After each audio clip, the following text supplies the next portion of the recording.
What's up everybody, Justin Hawkins here with Triple H Exotics, and I have so many videos I need to do. However, I asked you guys which video you wanted to see first out of these three. And as you can see here, the votes are in. You guys chose to see the new snake and updates on the monitor lizard. So, let's get to it. Warning. Never attempt to recreate or reenact anything you see us do here at Triple H Exotics. Everything you see here was performed either by professionals or under the supervision of professionals. Thank you for your support.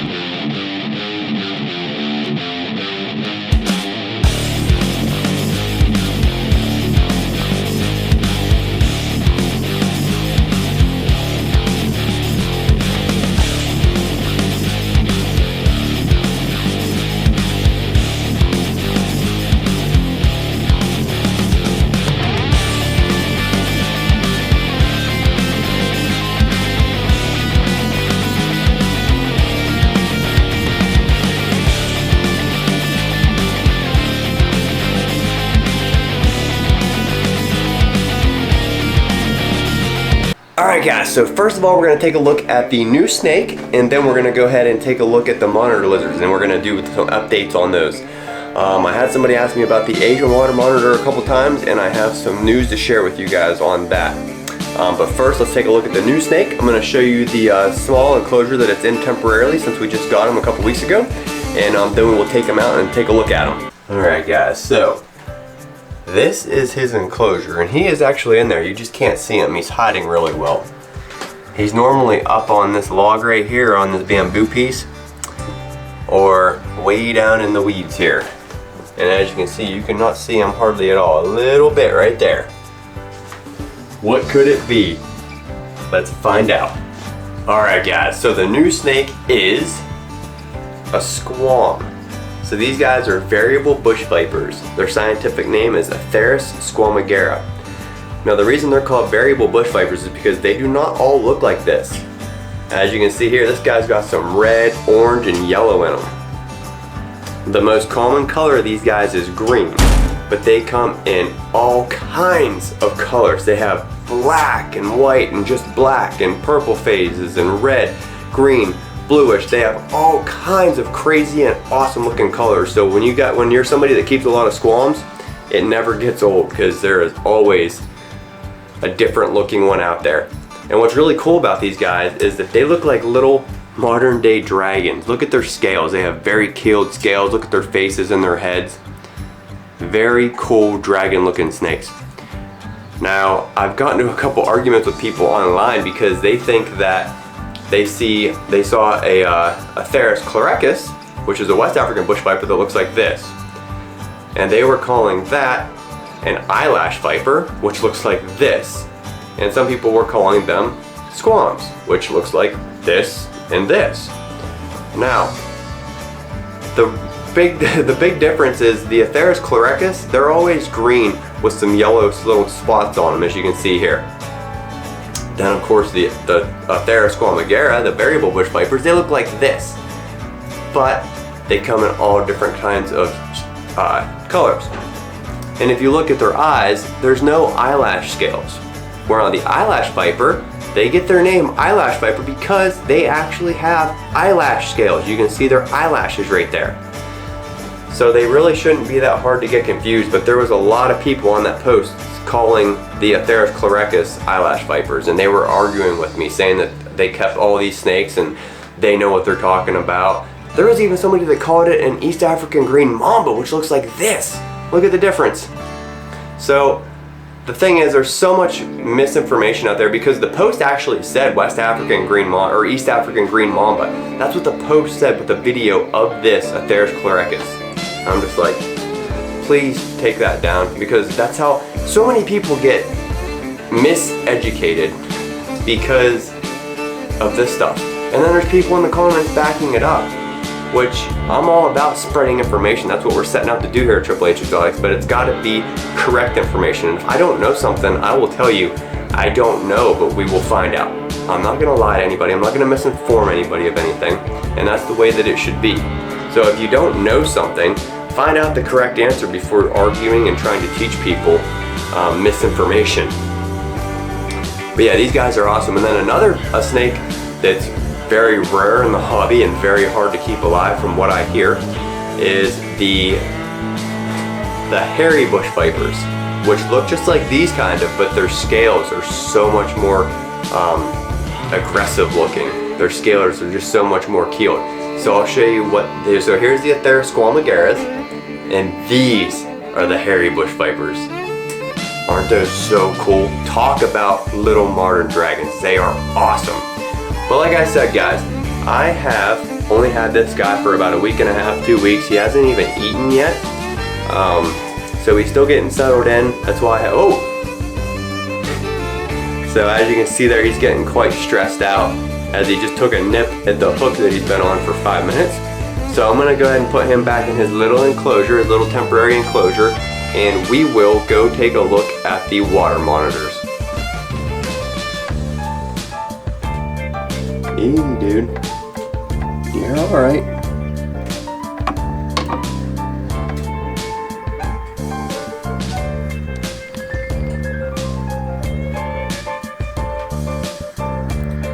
Come on, you can let go.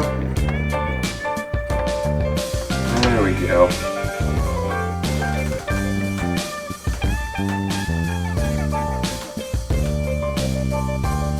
And these guys actually do have a massive strike range.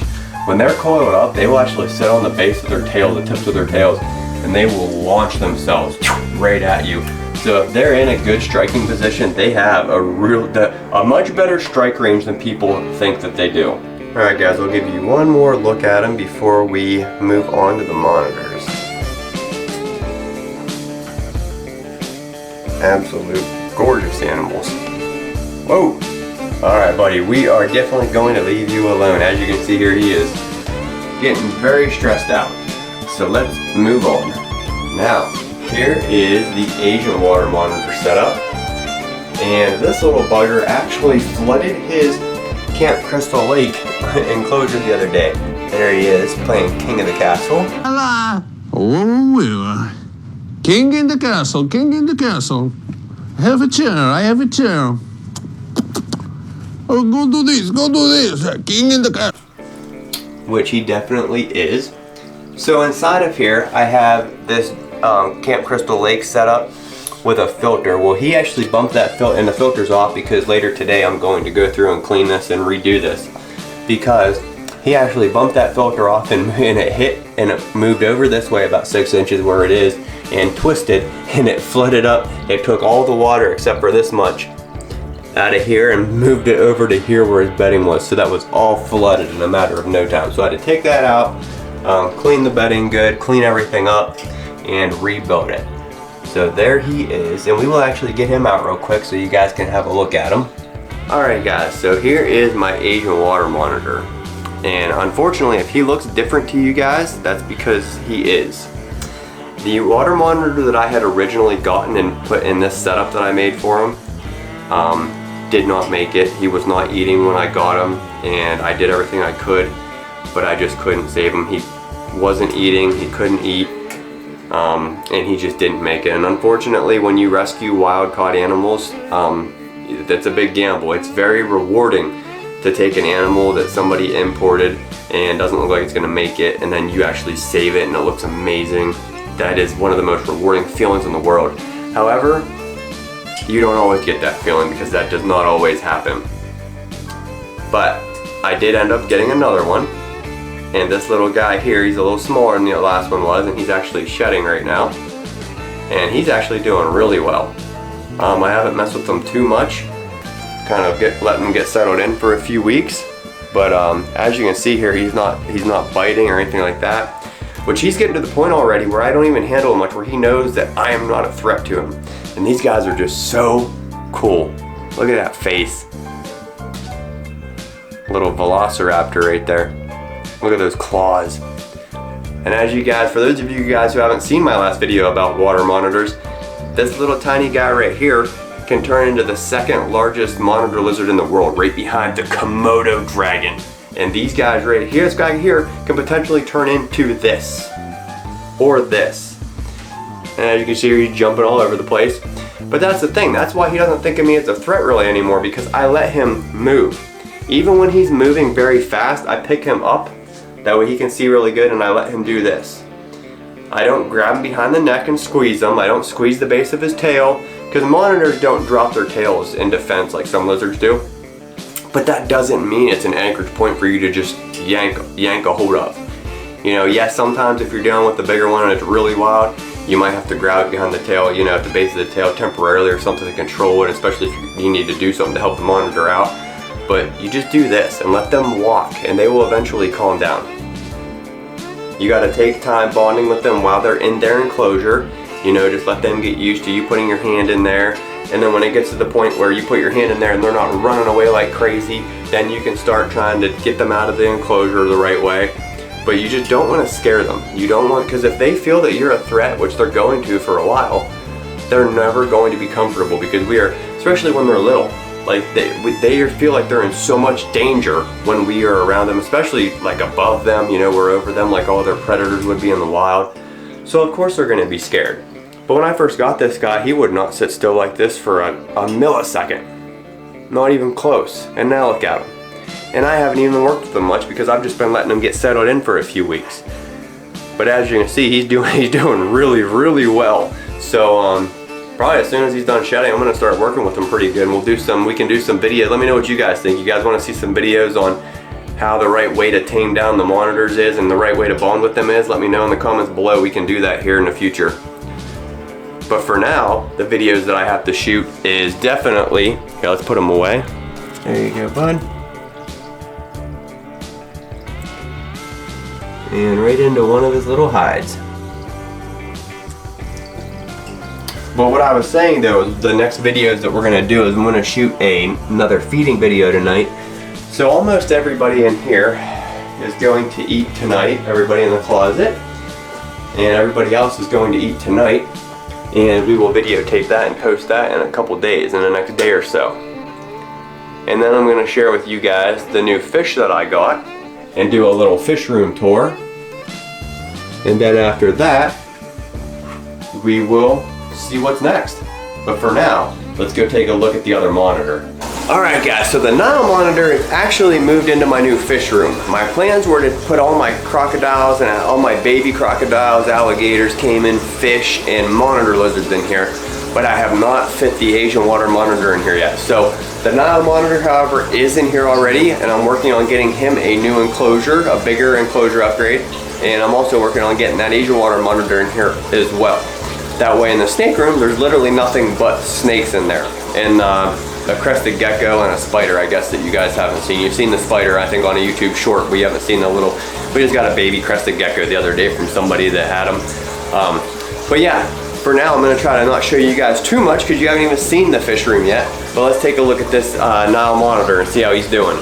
All right, so here is the Nile Monitor setup.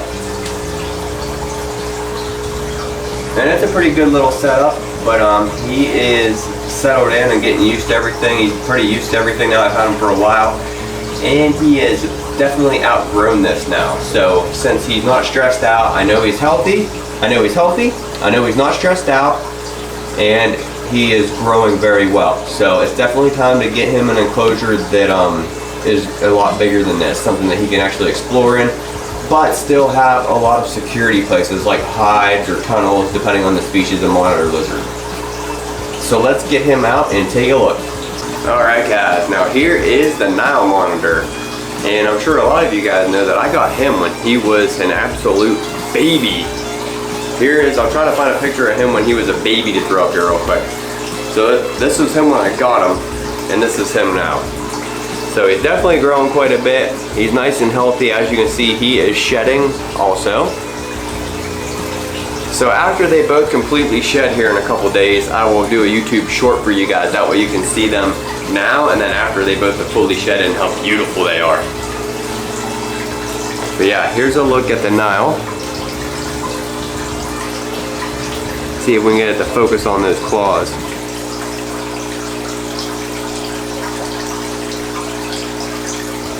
Look at him.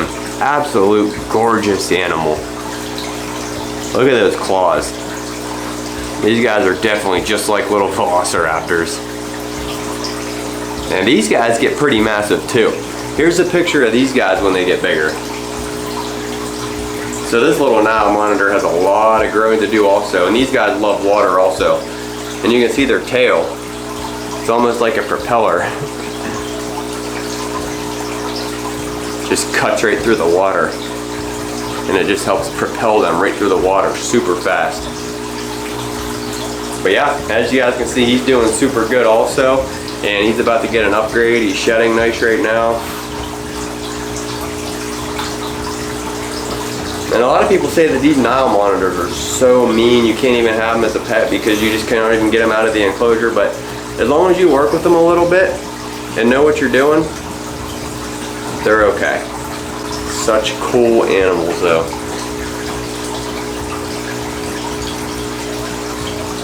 And I'm excited to do these other videos for you too, because on the fish feeding day we'll probably feed all, or on the snake feeding video we'll probably feed all the snakes.